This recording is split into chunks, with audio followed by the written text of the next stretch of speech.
Bismillahirrahmanirrahim. Assalamualaikum warahmatullahi wabarakatuh. Waalaikumsalam warahmatullahi wabarakatuh. Nahmaduhu wa nusalli wa nusallimu ala rasulil karim. Asbahna wa asbahal mulku lillah wa adhamatuhu wa khudratu lillah. Asbahna ala fitratil islam wa kalimatil ikhlas wa ala dini nabiyyina Muhammadin sallallahu alaihi wasallam wa ala millati abina Ibrahim hanifa wa ma kana musyrikin. Asyhadu an la ilaha illallah wa la na'budu illa iya mukhlisina huddin wa asyhadu anna Muhammadan abduhu wa rasuluh rahmatan lil alamin. Allahumma salli ala sayyidina wa habibina wa syafi'ina wa maulana Muhammadin abdika wa nabiyyika wa rasulika nabiyil ummi wa ala alihi wa sahbihi wa sallaman tasliman katsiran katsira. Amma ba'd. Qala Allah Ta'ala a'udzu billahi minasy syaithanir rajim.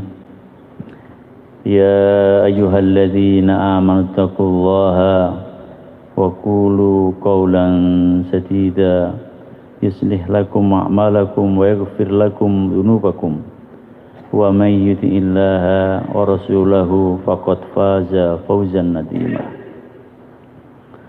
Shadaqallahul adzim.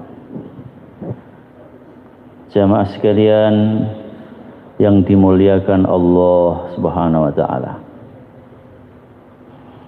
Kita semua duduk di sini dengan duduk rasa sebagai hamba daripada hamba-hambanya Allah Subhanahu wa taala.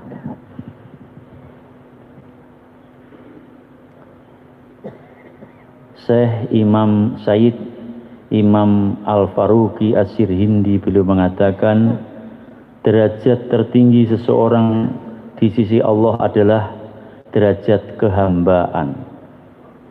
Bila seseorang ini bisa mewujudkan kehambaannya di hadapan Allah Subhanahu wa taala, maka naik derajatnya di sisi Allah. Walaupun dalam pandangan mata dia orang biasa, kampung, desa, ra duwe apa-apa, ra ngerti apa-apa, tapi kalau dia telah menempatkan dirinya secara totalitas sebagai hambanya Allah Subhanahu wa taala, maka naik derajatnya di hadapan Allah Subhanahu wa taala. Maka kita semua di sini belajar usaha untuk menyempurnakan kehambaan itu. Bagaimana benar-benar kita ini menjadi hambanya Allah yang sebenarnya.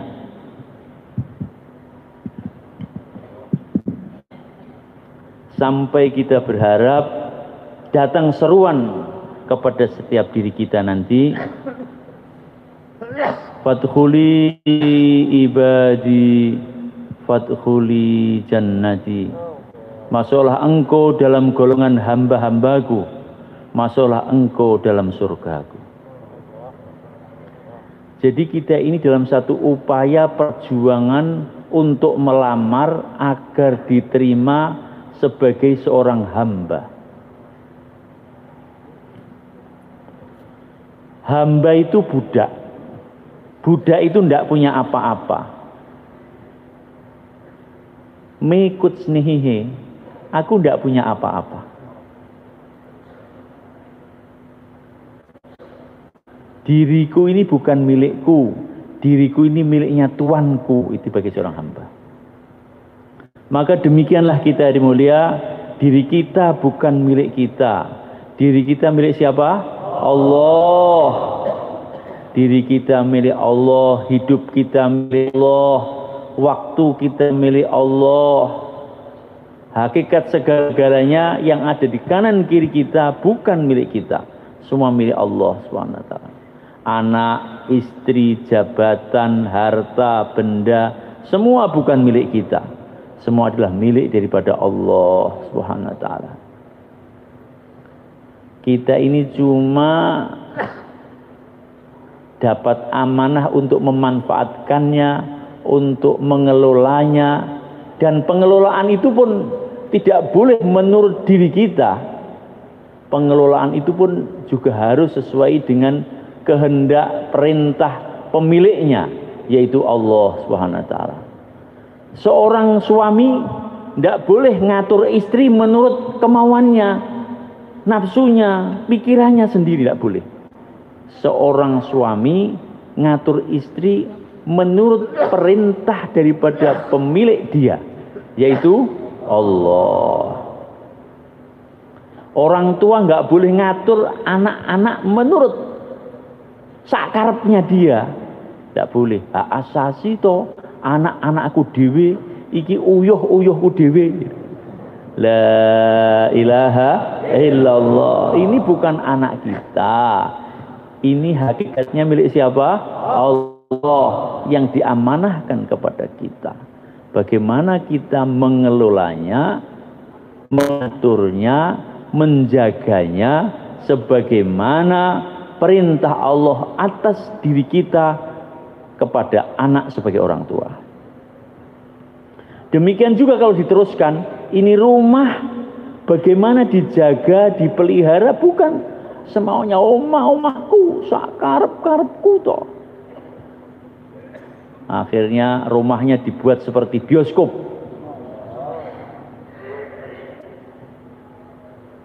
Program bioskop 24 jam.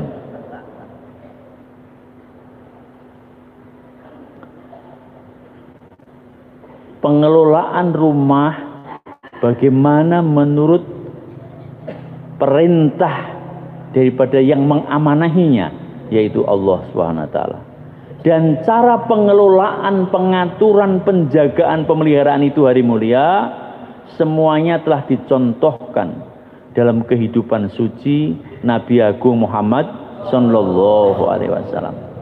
Maka bagaimana kita membawa jalan kehidupan Nabi pada jalan kehidupan kita, bahwa fikirnya Nabi dalam pemikiran kita, bahwa semangat kehidupan Nabi dalam semangat kehidupan kita, membawa kecintaan Nabi di dalam kecintaan di dalam kehidupan kita.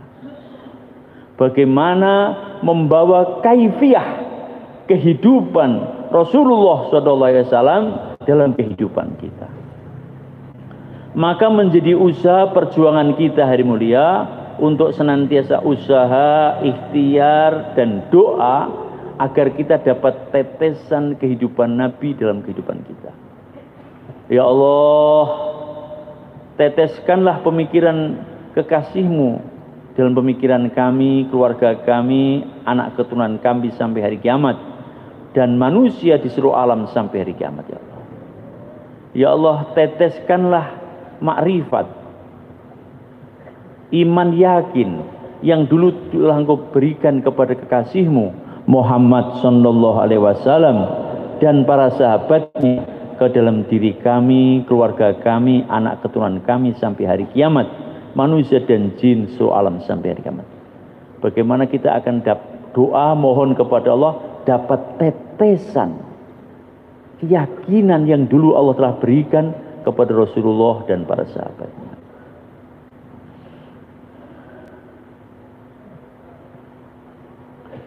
Sehingga kita berharap kesenangannya Nabi menjadi kesenangan kita. Apa yang menjadi kesusahan Nabi menjadi kesusahan kita. Kita berharap pagi-paginya Nabi menjadi pagi-pagi kita. Bagaimana dulu waktu pagi hari itu Rasulullah SAW? Bagaimana sorenya Rasulullah SAW? Bagaimana di rumahnya Rasulullah? Bagaimana di tengah-tengah masyarakatnya dulu Rasulullah? Kita menjadikan Nabi menjadi imam kita di dalam masjid, dan kita menjadikan Nabi menjadi imam kita di luar masjid. Jangan di masjid imamnya Rasulullah, di masjid imamnya Nabi, di pasar imamnya Yahudi, di masjid imamnya Nabi, di kantor imamnya Nasrani. Bukan, di masjid imamnya Nabi, di pasar imamnya juga Nabi. Di masjid imamnya Nabi, maka juga di kantor, di rumah imamnya Nabi.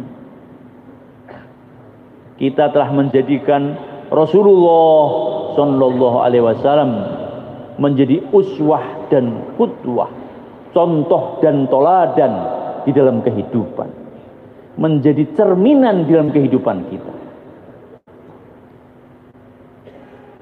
Dan disitulah kejayaan. Di luar kehidupan sunnah, kehancuran. Di dalam kehidupan sunnah, kemuliaan. Di luar kehidupan sunnah, kehinaan. Di dalam kehidupan sunnah, itulah keselamatan. Di luar kehidupan sunnah, kecelakaan. Maka bagaimana agar kita ini mengetahui kehidupan sunnah Rasulullah SAW dalam 24 jam kehidupan kita, hari mulia, maka kita mesti dekat dengan para alim ulama, dengan ustadz-ustadz, dengan kiai-kiai yang telah mengkaji cara kehidupan Nabi 24 jam. Datang kepada ulama-ulama, ngaji kepada mereka, bagaimana belajar tentang ilmu iman, ilmu yakin, belajar tentang ibadah, muamalah, muasyarah, akhlak 24 jam di dalam kehidupan kita. Bagaimana? Insya Allah hari mulia.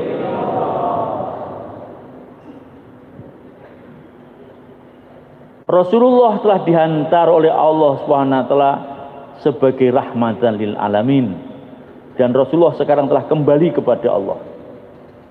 Padahal rahmat itu menjadi hajat kita dan semua manusia sampai hari kiamat. Terus bagaimana agar rahmat itu senantiasa tercurah kepada kita? Rahmat itu tersimpan di dalam as-sunnah, dalam kehidupan sunnahnya Rasulullah SAW. Walaupun Nabi tidak ada, tapi kalau kita senantiasa membawa sunnah-sunnah Nabi dalam kehidupan kita, maka rahmat Allah akan senantiasa tercurah di dalam kehidupan kita. Maka membawa kehidupan Rasulullah SAW dalam kehidupan kita, bawa kaifiah kehidupan Nabi di dalam kehidupan kita.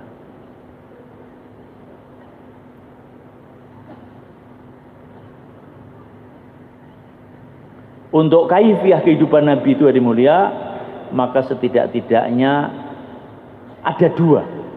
Yang pertama, amal itu didasarkan yakin kepada Allah, iman, yakin kepada Allah. Yang kedua, dengan ilmu yang dicontohkan Rasulullah. Ini dua ini, dengan iman dan ilmu, maka aman itu akan diterima oleh Allah SWT. Ini syarat minimum. Kesempurnaannya, biar amal itu ada nurnya, maka di samping ada dua, ditambah lagi tiga. Yang pertama yaitu ditambah dengan ihtisaban. Setelah iman, ilmu, kemudian yang ketiga yaitu ihtisaban. Apa itu ihtisaban? Ihtisaban yaitu ilmu fadilah, menghadirkan fadilah-fadilah dalam setiap amal. Rasulullah telah meninggalkan kita dan meninggalkan kepada kita dalam setiap amal ilmu di dalam beramal, cara di dalam beramal. Yang kedua yaitu apa keuntungan dalam setiap amal. Bahkan ilmu fadilah ini ilmu yang pertama kali diajarkan oleh Rasulullah SAW.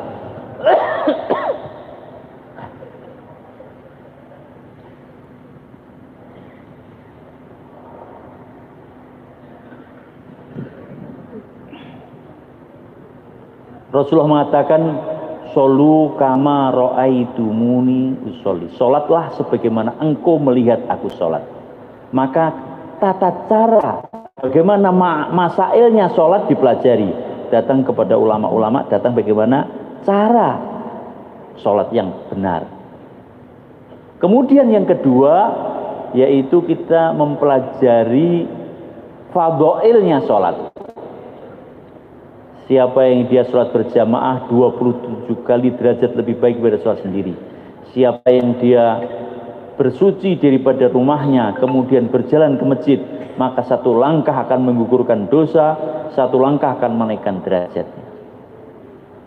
Siapa orang yang dia ke masjid dengan niat untuk belajar atau mengajar, maka dia dapat pahala seperti umroh.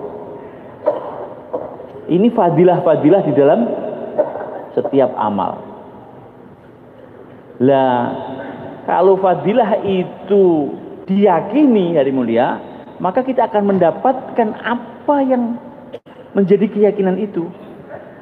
Ana indadoni abdibi, aku menurut prasangka daripada hambaku. Aku menurut prasangka daripada hambaku itu, alim ulama mengatakan, aku menurut keyakinan hambaku kepadaku. Kalau dia punya keyakinan bahwa berjalan ke masjid menggugurkan dosa, maka berguguran dosa-dosa dia kalau dia teman. Kalau dia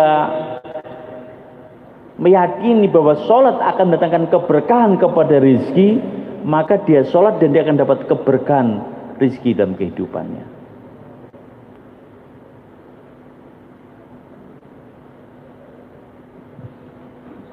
Siapa yang dia pagi hari dia membaca subhanallah wa bihamdihi subhanallahil azim astaghfirullah 100 kali, maka dunia akan datang kepadanya dengan menghina-hinakan diri.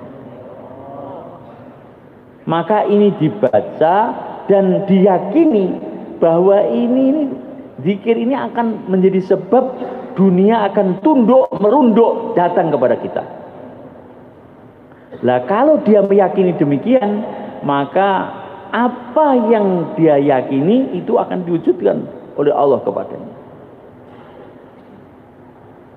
Dalam amal-amal agama tersimpan janji-janjinya Allah SWT. Lah fadilah amal ini bagian daripada iman, meyakini daripada fadilah-fadilah amal itu bagian daripada iman. Dan ini juga akan meningkatkan keimanan kepada Allah dan kepada Rasulullah. Ini yang ketiga. Jadi ada ihtisab. Man shoma ramadhanan imanan ihtisaban ghufira lahu ma taqaddama min dzanbi. Siapa orang yang puasa dengan iman dan mengharap pahala daripada Allah SWT saja, maka akan diampuni dosa-dosanya yang telah lalu. Ihtisaban. Kemudian yang keempat, di mana dalam amal itu disertakan di dalamnya ihsan.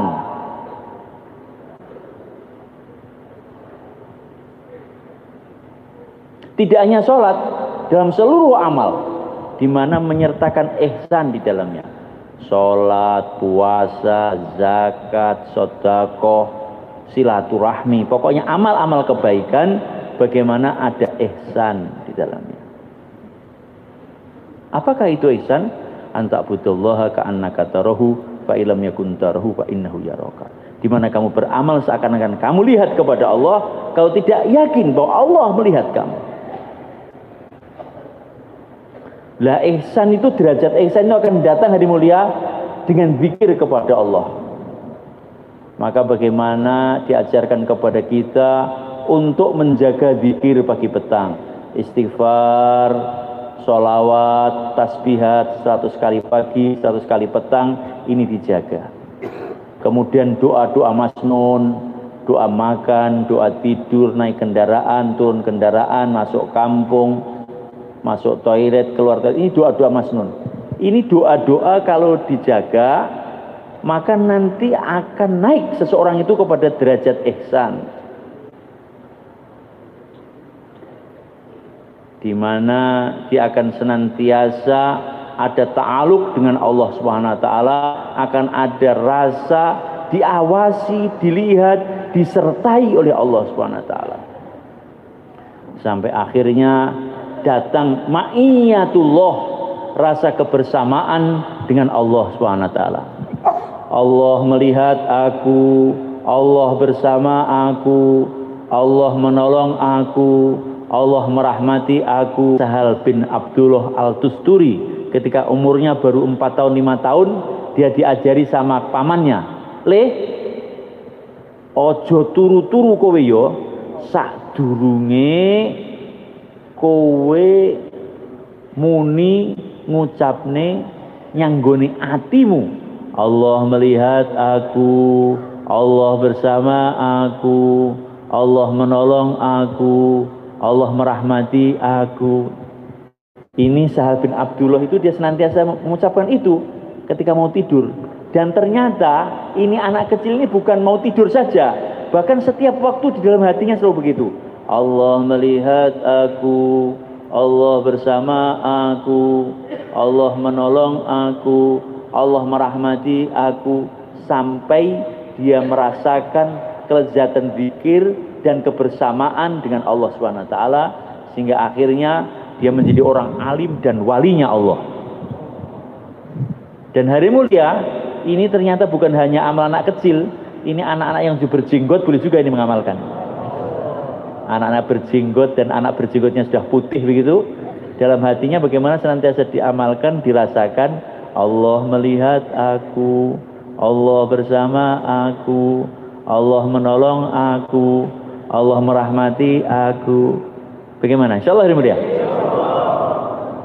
Kalau ini ada, maka kita akan tenggelam dalam lautan zikrullah. Kalau sudah begitu, bagaimana orang tenggelam di air ya? Lihat atas, lihat air, kanan air, kiri air, bawah air masuk dalam dirinya. Lah kalau orang nanti tenggelam dalam lautan zikir kepada Allah, maka ya lihat atas ingat Allah, lihat kanan ingat Allah, lihat kiri ingat Allah, lihat bawah ingat Allah, bahkan merem pun ingat Allah. Siapa yang merem?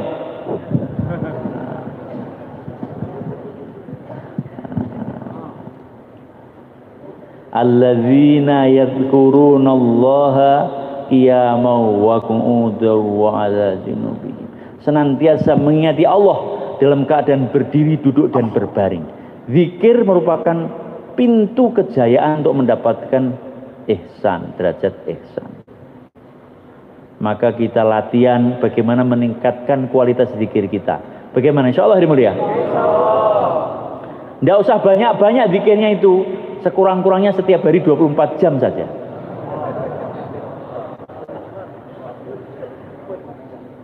Bagaimana? Jangan banyak-banyak, pokoknya zikir itu seelingnya saja. Ya, seelingnya berapa ya? Sekurangnya 24 jam lah satu hari. Mau makan aku ingat kamu, mau tidur aku ingat kamu, bangun tidur aku ingat kamu, jalan aku ingat kamu, duduk aku ingat kamu, berdiri aku ingat kamu, kumpul istri juga ingat juga sama. Kamu siapa yang mulia? Allah. La ilaha illallah. Ini yang keempat. Iman, ilmu, ihtisaban, ihsan. Kemudian yang kelima, ikhlas. Ini semua sebenarnya ada kaitan dengan ihtisaban, kaitan dengan ilmu, ihsan dengan iman, ikhlas dengan iman juga. Jadi sebenarnya dua, yang ketiga itu adalah penjabarannya. Ikhlas di mana beramal semata-mata mencari ridhonya Allah SWT. Dan ini semua hari mulia ada derajatnya. Ilmu ada derajatnya, iman ada derajatnya, ihsan ada derajatnya, ada derajatnya. Ya, derajat itu yang menentukan adalah mujahadah. Mujahadah dalam usaha atas iman akan menaikkan derajat iman. Mujahadah di dalam menuntut ilmu akan menaikkan derajat kefahaman ilmu. Sama-sama ngajinya di kelas, ustadznya sama, ngajinya sama, tapi mujahadahnya berbeda. Yang satu ngaji sambil sandaran, deglek. Sudah deglek, kopi kental disiapkan di sampingnya, kemudian sama gudang garam surya. Ngaji ada kopinya, ada gudang garam suryanya. nek nyedot gitu, nek suarane iki lho bunga tanggane. Nah, gitu. Sama-sama ngajinya, tapi yang satu duduk iftiros mata tawajuh gitu. Yang satu ndeglek sambil kopi kapal api kental sama jarum super, la ilaha illallah.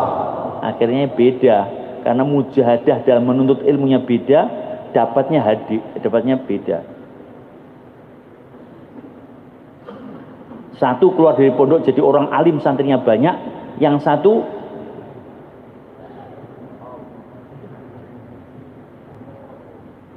jadi naudzubillah, jadi Islam yang salah arah.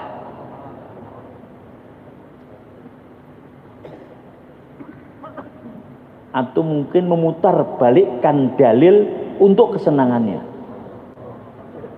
Seperti orang Yahudi itu yukarrifunal kalimah min ba'di mawadi, memutar balikkan kalimat-kalimatnya Allah. Karena orang tidak mau mujahadah dalam menuntut ilmu, maunya enak-enak, sehingga ketika jadi orang alim tidak mau mujahadah, takut mujahadah, maunya enak-enak. Karena maunya enak-enak, akhirnya menjual agama untuk dunia. Menjual agama untuk dunia, atau mencari dalil-dalil agama untuk cari dalil yang memudahkan, untuk cari dalil yang sesuai dengan nafsunya. Itu kalau ilmu dicari tidak dengan mujahadah dan adab-adab yang dicontohkan oleh para alim ulama.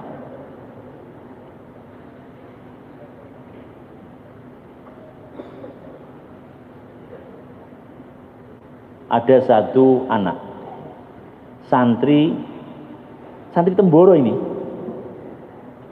pulang di rumah. Setelah pulang di rumah ini, pertama itu masih baik dengan ke masjid, dakwah dan sebagainya. Tapi berapa lama kemudian tidak sholat. Ini santri pulang di rumah dan orang tuanya, keluarganya pening kepala. Maka datang bertemu dengan Kiai Uzairon dan menyampaikan waktu itu, Yai, ini anak saya ini bagaimana?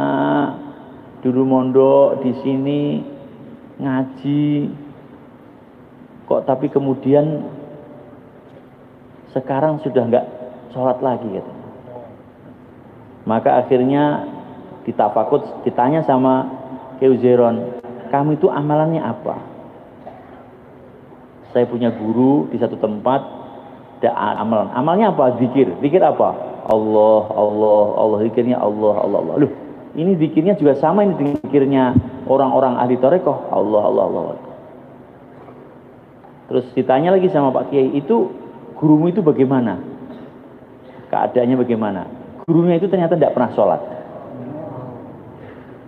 Dia ngajarkan zikir, kemudian keasikan dengan zikirnya itu, dan kemudian tidak sholat. Ini ahli zikir yang tidak punya ilmu, akhirnya jadi itu hari mulia. Tidak sholat kan? Karena dia tidak sholat, walaupun yang diijazahkan itu zikirnya itu benar, tapi karena yang beri ijazah itu orang yang tidak benar, akhirnya jadi yang mengamalkan juga jadi tidak pas. Dah, akhirnya sama Kiai Uzairon diberi nasihat, sudah, kamu pulang ke rumah sekarang. Rumahnya nggak salah waktu itu Tuban nggak salah. Kemudian dikatakan, zikir kamu teruskan, tapi kamu rasakan, kamu ngamalkan zikir itu tidak daripada gurumu itu, tapi dari saya. Saya Kiai Uzairon maksudnya. Karena Kiai Uzairon juga memberi ijazah untuk zikirnya juga sama itu, Allah begitu. Sudah, kamu pulang, kamu teruskan, tapi kamu merasakan bahwa zikir itu dari saya, tidak dari dia. Maka betul dia pulang di rumah. Setelah pulang di rumah beberapa waktu sudah sholat lagi. Jadi karena ilmu yang didapatkan itu dari silsilah keilmuan sanatnya itu lurus dari mulia, maka akhirnya yang mengamalkan juga bisa jadi lurus. Ini pentingnya ilmu, dan pentingnya ilmu yang punya silsilah keilmuan yang benar. Kita ini dapat agama karena ada ulama-ulama yang mengajarkan agama kepada kita. Dan ulama-ulama kita ini dapat agama ya dari wali-wali dulu yang dakwah di Nusantara. Nah, wali-wali yang dakwah di Nusantara ini dulu juga dari leluhur-leluhurnya, dari dai-dai sebelumnya, sampai kepada para sahabat dan Rasulullah SAW. Dan kebaikan yang kita lakukan saat ini akan mengalir kepada pendahulu-pendahulu sebelumnya. Maka ini Sunan Ampel, Wali Songo ini dapat kiriman dari acara pengajian di sini nih. Ini pertemuan di sini berapa banyak yang datang, ini akan masuk ke rekening akhiratnya para wali ya, dan kemudian akan masuk rekeningnya para sahabat. Maka tidak ada yang bisa menandingi derajatnya Abu Bakar Siddiq radhiyallahu anhu karena dia yang pertama dalam Islam. Maka kebaikan-kebaikan akan mengalir kepada Abu Bakar Siddiq radhiyallahu anhu, Abu Umar bin Khattab radhiyallahu anhu, Abu Bakar Siddiq, para sahabat radhiyallahu anhum ajma'in.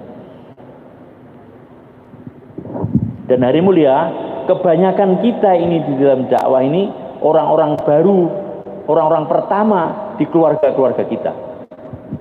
Walaupun keluarga-keluarga kita alhamdulillah sudah beragama, tapi yang memulai usaha agama, mendakwahkan agama kebanyakan daripada kita-kita. Bagaimana sampean, siapa yang paling duluan di keluarga? Bapak, Pak D, atau sampean? Sampean kita, sampean? Pak D, paman, Pak Lek? Paman, nah, berarti era pertama. Sampean pertama? Nah, lagi. Ini kebanyakan pertama-pertama. Maka kalau kita disungguh-sungguh dalam musadah agama, mendakwahkan agama, nanti akan mengalir ini ke rekening kita hari mulia. Bagaimana? Insyaallah yang mulia. Jadi dalam mendapatkan kaifiah kehidupan Rasulullah SAW, pertama iman, kedua ilmu, ketiga ihtisaban, keempat ihsan, kelima ikhlas, dan ini semua ada derajatnya. Derajatnya karena apa? Mujahadah, mujahadah nafsu dalam menuntut, dalam mempelajari iman, dalam mempelajari ilmu, dalam zikir, semua diperlukan mujahadah. Nah, mujahadah itu yang akan menemukan derajatnya iman, ilmu, ihsan nanti di hadapan Allah SWT. Sama-sama sholatnya hari mulia di soft yang sama, soft pertama, tapi nilainya berbeda di hadapan Allah karena kekhusyukannya, karena tumakninahnya, karena ini itunya dan sebagainya. Maka diperlukan belajar dan latihan untuk mendapatkan itu semuanya. Nah, latihan inilah usaha agama. Usaha agama ini adalah tarbiyah dan tazkiyah. Usaha agama ini adalah pengajaran, pendidikan, pembinaan dan pembentukan. Jadi di dalamnya itu tersimpan pengajaran, pendidikan, pembinaan dan pembentukan. Bagaimana dibentuk agar datang generasi-generasi seperti generasi para sahabat. Maka waktu keluar mudzakarahnya sifat-sifat para sahabat. Nanti di rumah taklim ada mudzakarah sifat-sifat para sahabat. Bagaimana imannya sahabat, bagaimana sholatnya, bagaimana ilmunya, bagaimana zikirnya, bagaimana akhlaknya, bagaimana ikhlasnya, bagaimana dakwahnya para sahabat. Nah, dalam dakwah ini latihan untuk keberanian, bertemu orang menyampaikan agama begitu, berani, walaupun dia seorang diri, akhirnya satu kampung, satu kaumnya akhirnya masuk Islam. Tufail bin Amr ad-Dawsi telah datang ke Mekah. Ketika sampai di Mekah, orang-orang Mekah berkata, hati-hati, ini di Mekah ini datang pembohong, tukang sihir, pemecah belah umat, namanya Muhammad. Hati-hati kamu. Apa yang disampaikan jangan kamu dengarkan, nanti kamu terpengaruh. Maka akhirnya Tufail bin Amr diambil kapas dan masukkan kapas di telinganya. Tapi Tufail ini orang otaknya itu encer, cerdas. Bukan otak lempung atau getuk. Ketika dia tutup itu telinganya dengan kapas, kemudian dia berpikir, saya ini kan intelektual, cendekiawan di kampungnya, di kaumnya ini, beliau terkenal sebagai intelektual dan cendekiawan. Kalau nanti saya dengarkan dan apa yang disampaikan Muhammad itu salah, maka akan saya luruskan. Lah kalau nanti apa yang disampaikan itu Muhammad itu benar, mengapa saya tidak mengikutinya? Wong benar. Akhirnya kapas yang menutupi telinganya dibuka. Setelah dibuka, beliau di depan Ka'bah, di bayang-bayang Ka'bah begitu, Rasulullah sedang di sana, sedang sholat dan membaca Al-Quran agak keras-keras. Dan kemudian didengar itu bacaan Qurannya Rasulullah Sallallahu Alaihi Wasallam. Setelah didengar, kemudian direnungkan, diresapi. Setelah itu dia bergerak. Dia berpikir, aku telah mempelajari syair-syair Arab. Ini bukan syair ini. Karena aku telah mempelajari syair-syair bukan seperti ini. Dan aku juga telah mempelajari mantra-mantranya dukun-dukun di Arab. Ini bukan mantra-mantra ini. Maka akhirnya dia mendekat kepada Rasulullah dan kemudian bertanya, ya Muhammad, apa yang kamu baca? Aku itu mempelajari syair-syair Arab, yang kamu baca itu bukan syair-syair. Dan aku juga mempelajari mantra-mantranya dukun-dukun, itu bukan mantra-mantra. Itu apa? Maka kemudian Rasulullah menjelaskan, ini adalah wahyu daripada Allah SWT yang diturunkan kepada aku melalui Jibril untuk disampaikan kepada umat. Terus kamu menyeru kepada apa? Aku menyeru untuk hanya menyembah kepada Allah SWT saja.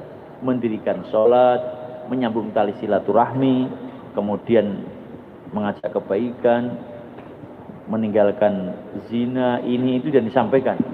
Maka kemudian Tufail berkata, bagus seruan kamu, bagaimana aku bisa mengikutinya? Akhirnya bersyahadat di hadapan Nabi. Jadi mulia. Setelah itu dia bilang kepada Rasulullah, ini belum keluar 3 hari nih, belum keluar 3 hari, apalagi 4 bulan 40 hari jalan kaki. Dia kemudian berkata, ya Rasulullah, izinkan aku untuk berdakwah kepada kaumku dan doakan aku untuk dakwah kepada keluargaku. Maka betul, begitu masuk Islam langsung mendakwahkan agama. Karena keberkahan nur nubuah, maka begitu datang itu kalimat iman kepada hatinya, langsung dia ingin mendakwahkan agama. Maka kemudian Tufail bin Amr Dausi itu sebalik ke kampungnya, di kaum Daus. Sampai di sana dia bilang kepada istrinya, wahai istriku, sekarang kita tidak ada hubungan lagi dan aku dan berbeda sekarang.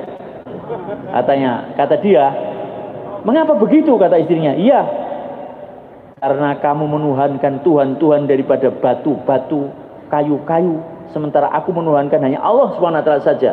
Maka kamu dan aku berbeda. Maka istrinya berkata, aku ikut kamu. Maka istrinya terus syahadat. Kemudian dia datang kepada ibu dan ayahnya juga. Wahai ayahku dan ibuku, engkau dan aku sekarang ini sudah berbeda. Kita sudah lain ini sekarang, lain jalur ini. Mengapa begitu? Iya, karena kamu bertuhan dengan Tuhan yang banyak, sementara aku Tuhan hanya kepada Allah yang Esa. Maka ibu bapaknya bilang, aku ikut kamu. Maka ibu bapaknya masuk Islam. Kemudian dia kumpulkan kaumnya. Wahai kaumku, bagaimanakah pendapat tentang aku?